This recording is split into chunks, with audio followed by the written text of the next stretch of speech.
আপোনালোকে যদি চাই যে আমি দীৰ্ঘদিন ধৰি মিচিং জনগোষ্ঠীৰ ৰাইজে আলি আই লৃগাঙৰ দিনটোত ৰাজ্যিক বন্ধ ঘোষণা কৰিব লাগে বুলি আমি দাবী উত্থাপন কৰি আহিছো আৰু আমাৰ দাবীৰ প্ৰতি প্ৰত্যাহ্বান জনাই আজি মুখ্যমন্ত্ৰী হিমন্ত বিশ্ব শৰ্মাই আলি আই লৃগাঙৰ দিনটোত আপোনাৰ অসম বিধানসভাৰ অধিৱেশন পাতিছে।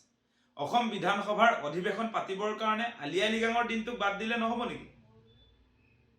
আমি 2-3 বছৰ ধৰি দেখি আছো মুখ্যমন্ত্ৰী হিমন্ত বিশ্ব শৰ্মা তেওঁ যেতিয়াৰ পৰা আচলতে মুখ্যমন্ত্ৰী আসনত বহিলে অধিৱেশনটো আপোনাৰ আলি আই লৃগাঙৰ দিনটোত পাতে। আগতে অন্তত আলি আই লৃগাঙৰ দিনটো এই অধিৱেশনবিলাক হোৱা নাছিলে।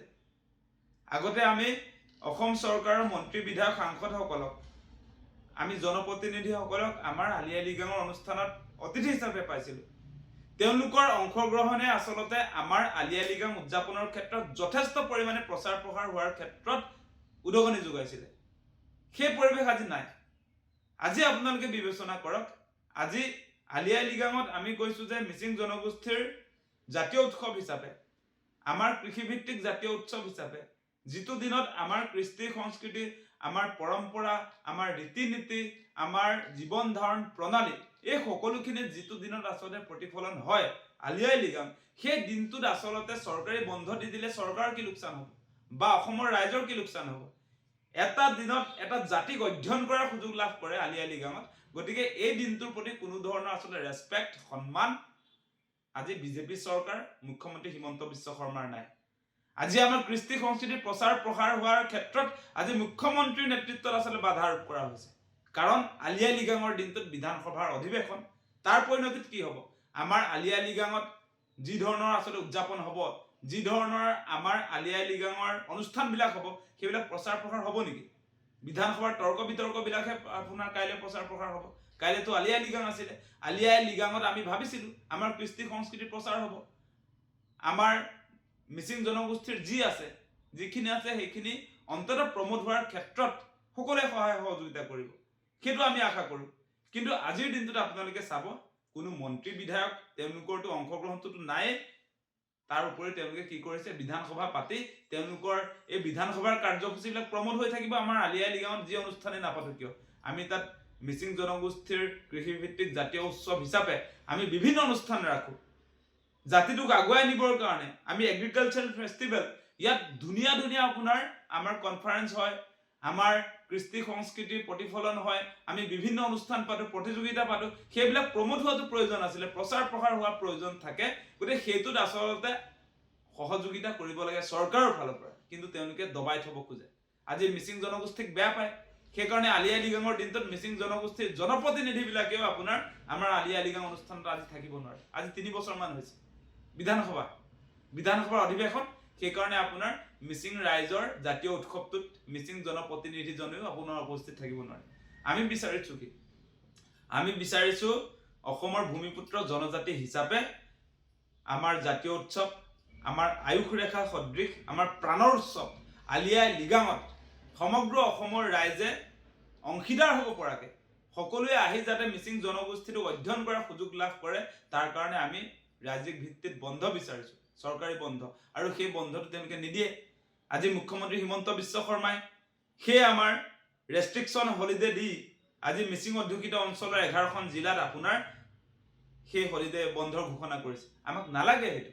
আমি কৈ আছো সেই কথা যে আমি কেৱল মিচিং জনগোষ্ঠীয় অঞ্চলবিলাকৰ কাৰণে, আমি কেৱল মিচিং অট'নমাছ কাউন্সিলৰ অধ্যুষিত যিখিনি আচলতে অঞ্চল, সেই অঞ্চলত আমি ৰেষ্ট্ৰিক্টেড হলিডে কোনোদিনে বিচৰা নাছিলোঁ।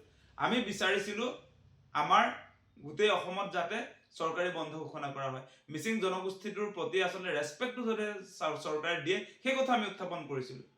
কিন্তু আমাৰ যি দীৰ্ঘদিনীয়া দাবী, সেই দাবীক তেওঁলোকে নৎসাত কৰি এতিয়া ৰেষ্ট্ৰিকশ্যন হলিডে বুলি কিবা এটা বস্তু উলিয়াই আমাৰ জনগোষ্ঠীৰ মাজতে আমাৰ কৃষ্টি সংস্কৃতি, আমাৰ পৰম্পৰা, জীৱন ধাৰণ প্ৰণালী, আমাৰ আচাৰ ব্যৱহাৰ, সকলোখিনি আমাৰ যি আছে, মিচিং জাতিটোৰ যি বস্তু আছে সেইটো মিচিং জেগাত থাকক, তাৰ পৰা ওলাই যাব নালাগে, সেই ব্যৱস্থাপনাই কৰিছে আজি।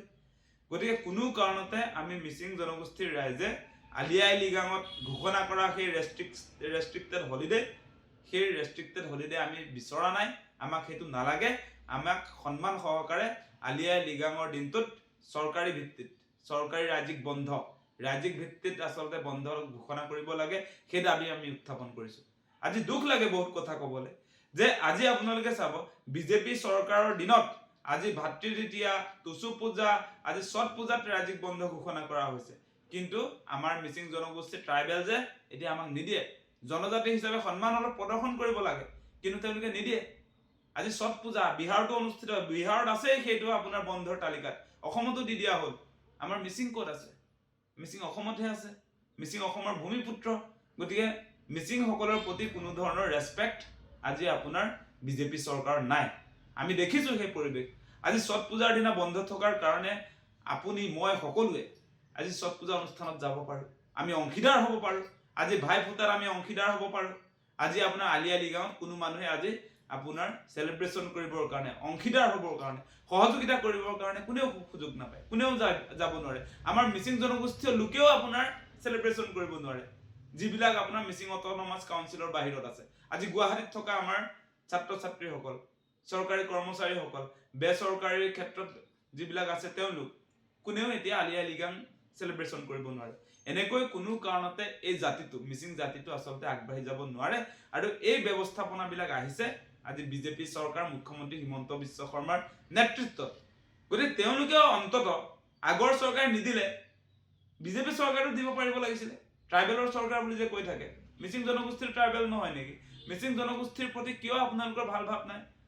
আজি যদি মিচিং জনগোষ্ঠীৰ প্ৰতি অলপ সন্মান থকা হ'লে আলি আই লৃগাঙৰ দিনটোত আপোনাৰ অসম বিধানসভাৰ অধিৱেশন পাতিব নোৱাৰিলেহেঁতেন। গতিকে মুখ্যমন্ত্ৰী হিমন্ত বিশ্ব শৰ্মা ডাঙৰীয়া, অন্যায় বহুত দেখিছোঁ আমি। কোনো কাৰণতে এনেকৈ এটা জনজাতিক, আপোনাৰ ভূমিপুত্ৰ, অসমৰ দ্বিতীয় লাৰ্জেষ্ট জনসংখ্যাৰ আপোনাৰ জনগোষ্ঠী হিচাপে মিচিং জনগোষ্ঠীৰ বিৰুদ্ধে এনেকুৱা সিদ্ধান্ত নল'ব। সন্মান সহকাৰে কৈছোঁ, আপুনি অতি শীঘ্ৰে মিচিং জনগোষ্ঠীৰ জাতীয় উৎসৱ আলি আই লৃগাঙত ৰাজ্যিক ভিত্তিত চৰকাৰী বন্ধ ঘোষণা কৰক।